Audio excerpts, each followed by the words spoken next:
आप सभी को जय श्री कृष्णा, राधे राधे, जय माता दी। आप सब कैसे हैं? आशा करती हूँ आप सब अच्छे होंगे।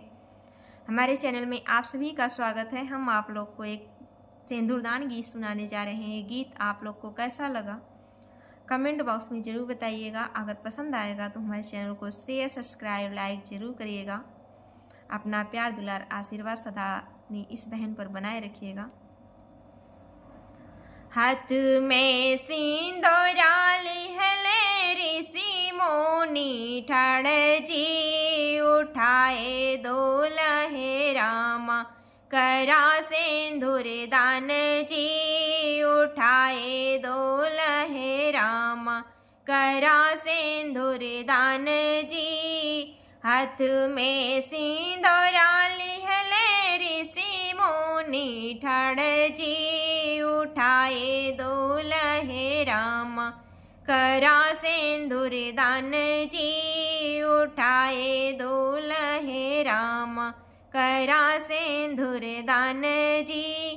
कैसे के करी मोर बाबा सिंदूर दान जी, वहीं ता बेटी के पापा दुअरे पे ठाड़ जी, वहीं ता बेटी के पापा दुअरे पे ठाड़ जी, वहीं ता बेटी के पापा।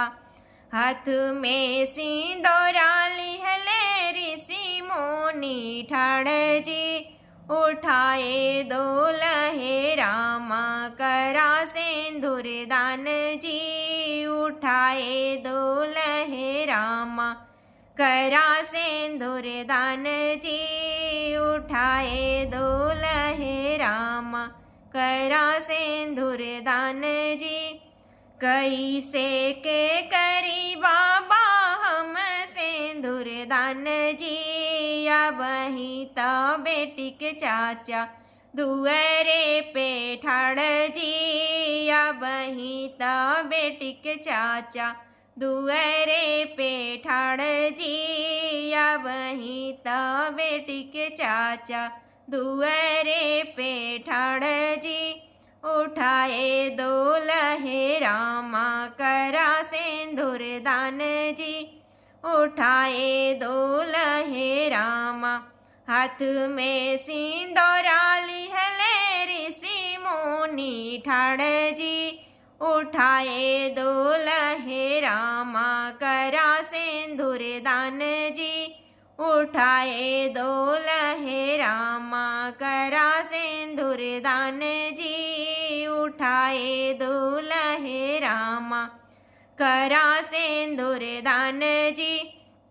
कैसे के मोरे बाबा करी सिंदूर दान जी, वहीं ता बेटी के भैया दुअरे पे ठाड़ जी, वहीं ता बेटी के भैया दुअरे पे ठाड़ जी, वहीं ता बेटी के भैया दुअरे पे ठाड़ जी, उठाए दुल्हे रामा करा सिंदूर दान जी, उठाए दुल्हे रामा करा सिंदूर दान जी।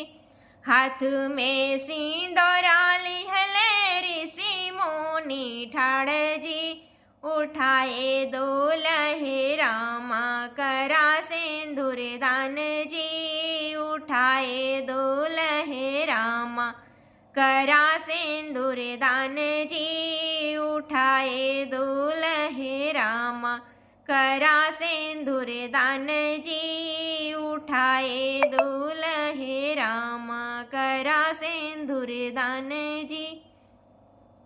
ये गीत आप लोग को कैसा लगा कमेंट बॉक्स में ज़रूर बताइएगा।